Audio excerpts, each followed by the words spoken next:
Hello everyone, it's Imran here. Welcome back to another video. So, I'm going to react to another Thomas and Friends audio story by a narrow gauge I am.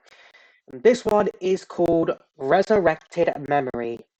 So the last narrow audio story I did react to by narrow gauge was the Blizzard it was, which was a Thomas origin story it was. Do you want to see my shout out? I'll have it up in the top right corner of your screen. This video premiered on Halloween of 2023 it was. And the description reads that Gordon is tasked. So this story takes place after the events of the season 5 episode Stephanie Gets Lost. And basically states that Gordon is tasked with taking a train to the same scrapyard where he receives a shocking blast from the past. So is this going to be a part of me stayed behind 2.0 right here? We're going to be watching. We're going to be watching. We are. I don't know, but I really did enjoy the Blizzard one I did. Yeah, I'm really looking forward to see how this one goes. Resurrected, as well as the different few that follow afterwards. I really need to make my words sense. I'm sorry if I sound a bit down. I do think I'm going down with a cold again. I am. Like, my nose has been running a lot. I've been blowing it. I've sneezed a few times, so yeah, typical when I want to react to a good video, I somehow end up with a cold. Just typical. Link to I'm reacting to in the description down below as always. So without further ado, let's go ahead and get straight into this.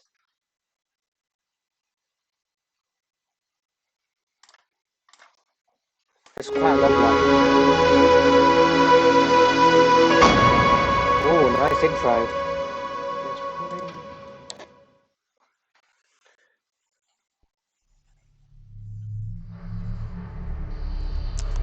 The Fat Controller stood on the balcony, lit in the pure red of the smelter's shed. He looked down, tired but relieved to see a very petrified Stepney still in one piece. Oh, so this was what happened. "It's a good thing I've chosen to visit this yard tonight," he called. "Saving you from scrap is getting to be a habit, Stepney. Please stop it." "Yes, sir, but I have learnt something." "What's that?" "There's no place like home," declared Stepney, "and that's exactly where you're going now." Stepney's crew soon joined their engine and climbed into his cab. One more thing," the Fat Controller added. "How did you get in here in the first place? Your driver said you were left outside." Stepney described the two diesels who had captured him in as best detail as he could. The Fat Controller's eyes narrowed. "I see. Thank you, Stepney. I'll see to this at once." Later, after Stepney had left for home, the Fat Controller spoke with the foreman. He had visited the scrapyard that night to discuss business in transporting and disposing of old machinery from his railway. He got more than what he intended. "That is simply preposterous," scoffed the foreman. "Stepney was very specific. 2 diesel shunters emerged from behind him and pushed him into the smelter shed. I don't have any diesel shunters like that here. You know that." Have Harry and Bert. The Fat Controller pondered. He knew a few of the shunters here, and they seemed friendly. But he also considered that the scrapyard was its own company, and not under his control. Don't tell me Harry and Bert. He had no authority, or truthfully, no full knowledge over who worked here. "Well," he continued, "whoever or whatever you have here, I advise you to keep them in check. An engine was nearly lost tonight." He trailed off, observing the tall long piles of rusted empty shells that were once engines. Yep. "If you don't have any sense of control over your engines, then I will look elsewhere." "Oh, I understand, sir," sighed the foreman.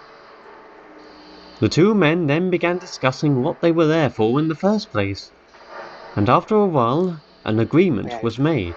Sorry if I keep doing that. Sometimes I sometimes forget whenever there was one time where I think I went over into a video without realizing it was recording it was, so I don't want to make the same mistake again. So that's why I keep doing that. The Fat Controller drove home. Tonight's events never left him. He was never comfortable being in the scrapyard, but this night it felt worse than ever. "I don't know," he thought. That place, it just feels unnatural.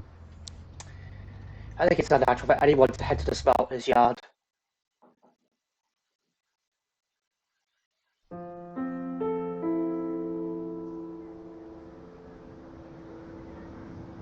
The next morning came, and Gordon pulled into the big station near the other end of the line. It was also the junction for Stepney's branch line, Really do and like sure these enough, eggs. Gordon Navigators found in the blue. Bluebell engine sitting at the platform. "Good morning, Stepney," he whistled. "Oh, morning," came the meek reply. Word had already gotten round about last night's events, so Gordon wasn't too surprised at the response. "Well, it's good to see you still in one piece. We were all very concerned."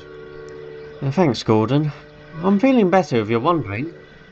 Still, I just didn't expect such a place to be here on this island."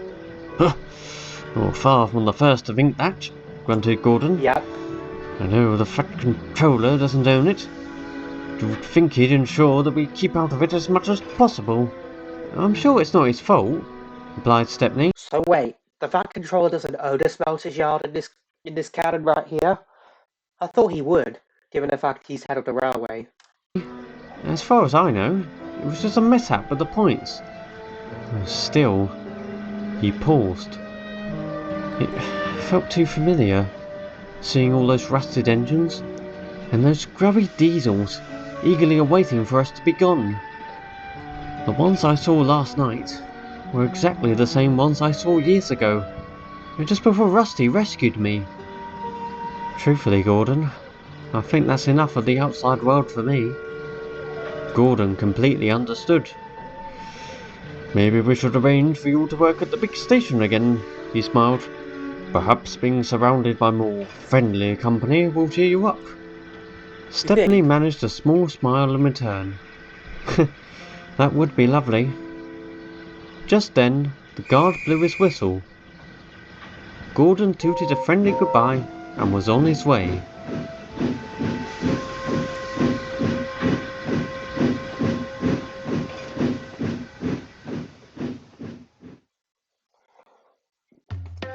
Excuse me. The day dragged on, and by evening Gordon backed into the sheds with the other engines. He had a good day, but a tiring one as well. Unfortunately, he had no chance for a proper rest. This is where the Henry job was comes in. groaning dreadfully. He had taken bad coal and had been feeling stuffy all day, Ooh. and now he was worse than ever. "Oh, bother this dreadful coal," he wheezed.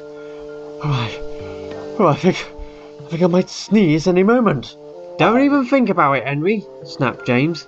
"I've just had my polish and haven't looked so splendid in days. I am not having you ruin that." He's going to ruin it. Gordon sighed and was about to barge in to shut them up when he saw the Fat Controller walk up to him. "Good evening, Oh. Gordon," he said. "I apologise for interrupting your rest, but I'm afraid I have another job for you tonight. The yard has been cleaning out all of its old machines and equipment. It's all in a train ready for the scrapyard, and I wanted Henry to take it." He then turned to the green engine. He's not. "Lo, you can..." Henry is not in any way, shape, or form suitable to take the train he is, especially with the bad coal he's taken. In fact, can someone leave me in the comments down below all the route story slash TV episodes that revolve around bad coal? I'm very curious to know how many episodes in the TV series we have with bad coal, and maybe some railway series stories as well that involved around bad coal. Let me know in the comments down below because I'm just a bit curious. I am. see why I See how had many there to were. change the arrangements. "Well, I can see why Henry can't go," puffed Gordon. "But why not James? That's the kind of work he was drawn up for.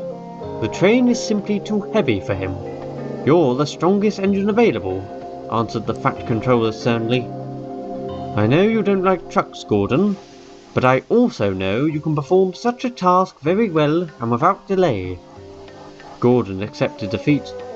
"Oh, very well, sir," he said at last. "Good," smiled the Fat Controller. please leave for the train now and take care of the scrapyard. He slowly walked away.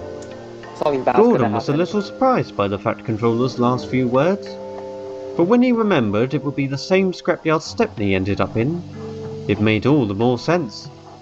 Well, well, chortled James. Poor old Gordon. You can never get away from dirty trucks, can you? Well, all that shows, little James, retorted Gordon, is that the Fat Controller doesn't deem you strong enough.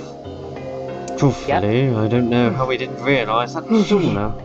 Gordon then trailed off, as Henry began groaning louder than usual. Suddenly, he let out an almighty sneeze. Oh, A large black stream shot out of his funnel, and within seconds the engines and shed were coated in filthy soot and ashes. Gordon had begun moving at this point, setting off for the yards. Even though he was sure he was out of earshot, he swears he could hear James's furious rant from miles away. yeah, knew James was gonna rant. I wonder if Kiefer Adams got inspiration for his audio stories from... By the time Gordon was out on the main line, night had fallen, and the moon shone above him. The trucks creaked and rattled behind him as he trundled along to his grim destination. It will be alright, Gordon, soothed his driver. We'll be in and out like we were never there. We can give you a good clean-up tomorrow. Gordon said nothing. He thought back to his conversation with Stepney, when he briefly touched on his past before being rescued. It made him think back to his own past, back when he just came out of the works. Young and green he was back then, and was a very unique engine from the rest. He had siblings, of course, but he was given special treatment, features and looks that were not present in the rest of his class. He was the only one to be given such a treatment. At least, he was sure he was. Those early memories were fuzzy, and the images in his smoke box were very unfocused. No matter, he said to himself. No need to dwell on what is far behind me. Just got to look forward. It was well that he did look forward, for he realised he was approaching the entrance to the scrapyard.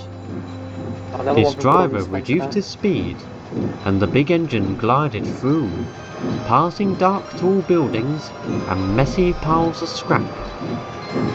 Eventually, they came to a stop next to a platform, where the foreman was waiting.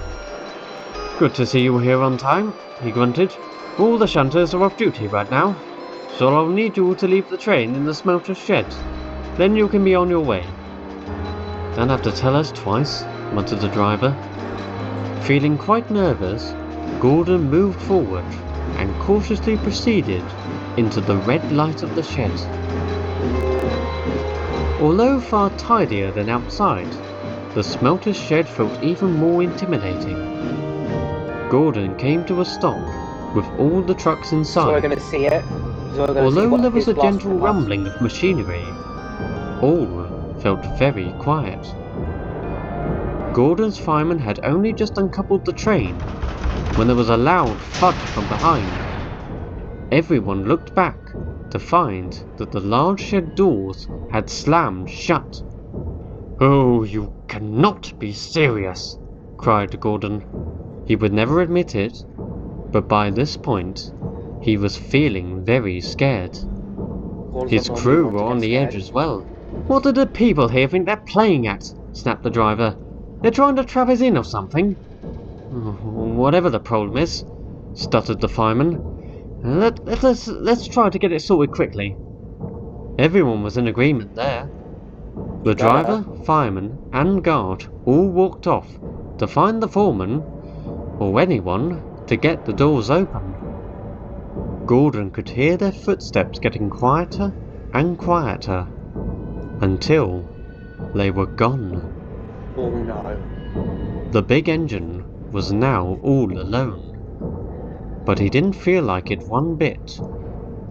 The machines outside continued whirling, and strange shapes darted in the red mist. It was an environment Gordon had never been in before. Oh my, he thought to himself. No engine deserves to witness this. No wonder Stepney got so shaken. All of a sudden, particularly if we're on the subject of steam engines, those horrible fates that steam engines face in the modernization plan in the 50s and 60s, that just made it even worse. there was an unusual sound in the air. What? Creaking, squeaking, rattling, and groaning. Then, through the mist, a shape began emerging on Gordon's line. Shape? It stood in front of him and seemed to be static. It was impossible to make out what it was, but it was dark and big. Who's there? Gordon called. I can see the shape. No answer. I can see the shape. The shape became clearer. It appeared to be an engine of some kind.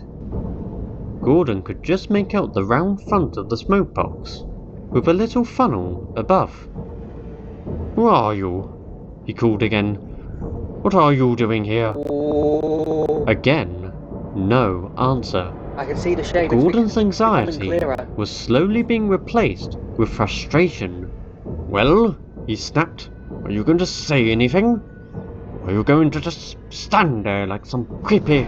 Suddenly, the engine surged forward, and in an instant stood a few inches from Gordon's buffers. Holy shoot! He shrieked. Get away! Is this supposed to be another version of the pilot Gordon model, or is that supposed to be the Kildane experiment? With a better look at his company, he gasped. The engine lacked a face. Only a dark, hollow smoke box glared at him. But that wasn't all. Goodness, it was covered, from its buffer beam to its tender, in rust. The boiler was dented, and the side rods were torn. What devilry is this? Exclaimed Gordon. Although there was no face, he felt a cold, hard stare. But there was something else that unsettled him. He looked over the engine several times, observing the main body, wheels, and tender. It all looked familiar. Finally, he understood why, and it completely horrified him. The engine looked exactly like him. It's one of his classes. The same large boiler, the same set of wheels, the same tender. It was as if he was staring into a rusted reflection. In that moment, as he continued to quiver, long forgotten memories came back to him. They weren't entirely clear, but he instantly recognized them. They were from long ago, shortly after he was built. He was fresh from the works, in a sparkling coat of green paint. He was excited and eager to please his superiors. Before setting off for his first train, Gordon distinctly remembered spotting something in the darkest corner of the workshop. What is it? Another engine, facing the wall, completely still and silent. No one seemed to give any attention to it. In fact, there wasn't a single person near it. Gordon tried to picture exactly what that engine looked like, but it was no good. It was a complete blur. Gordon came out of his thoughts and gazed back into the smoke box of the rusted engine. He didn't know what to do. He was trapped inside this dreaded smelting shed, and this thing was just standing there, not making a single move. Was it just biding time? Or was it trying to communicate something to him? He tried to think of anything to say, and eventually, only one response came to his mind. What are you? He slowly whispered. One of your brothers. There was silence. Then, although he wasn't sure, Gordon thought he heard a voice ringing through his own smoke box. Whatever it was, seemed to be an answer to his question. Oh my god. Gordon heard it, and his eyes widened.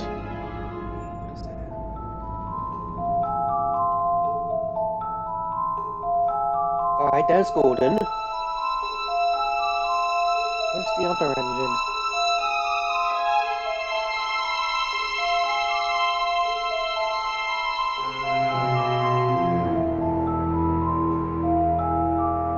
Is that supposed to be another one of his brothers? There was a loud clanking sound, and Gordon looked back to see 3 figures walking towards him as the shed slowly opened up. It was his driver, fireman, and the guard. "You alright, Gordon?" called the driver. "Sorry we took a while." It's gone. Gordon turned back, and all that was in front of him was a short stretch of line. That twisted scrap engine was gone. No trace was left behind, No trace as if whatsoever. it was never there to begin with. That bloody foreman thought we were messing with him. Kept insisting the doors were in good order. We would have been back sooner if he just... The driver stopped as he looked up at the disturbed look on his engine's face. Ooh. "Gordon? You okay, old boy?" No, he's Gordon not okay. stuttered. "Oh, yes, of course. He's not okay after Sorry, seeing that. just feeling uncomfortable is all. Nasty environment and all that." His driver wasn't entirely convinced. He didn't think just sitting in a shed would be that impactful. However, he was too tired to press the issue. "Alright, Gordon, if you say so.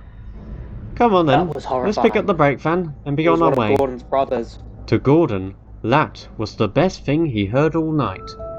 And so, with the brake van and guard in tow, Gordon set off back home, happy to leave the scrapyard far behind.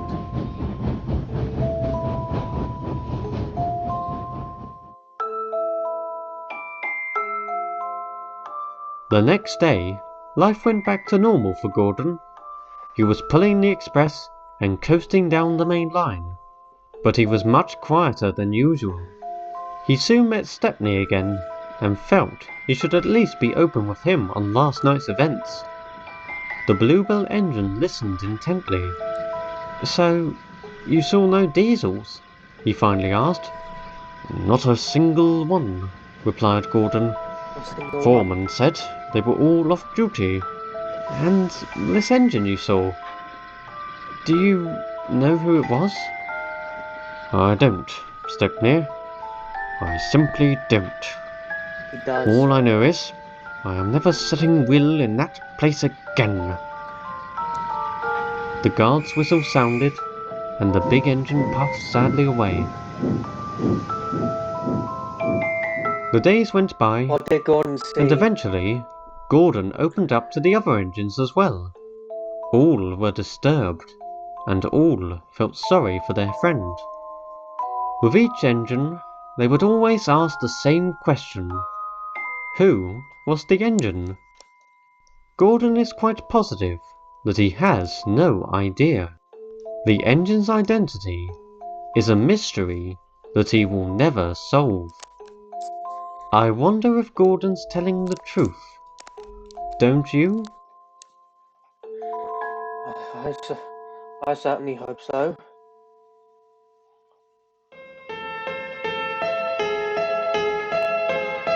What was that engine that Gordon saw?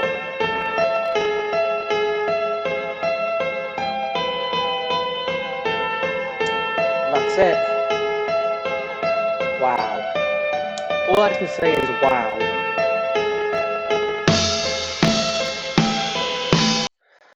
That I don't know what to make of that narrow gauge right there. The question I have, who was that engine? And are Ari and Bert simply ghost shunters they are? They're just spirit shunters that don't actually exist?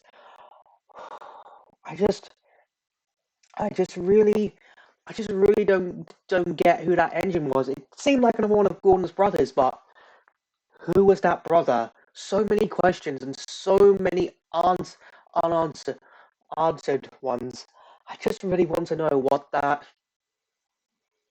who that engine was. It's definitely not the Kildane experiment. It's definitely not the pilot Gordon model. But still, who is that engine? Who is that engine that Gordon was looking at right there? I really, really, really want to know.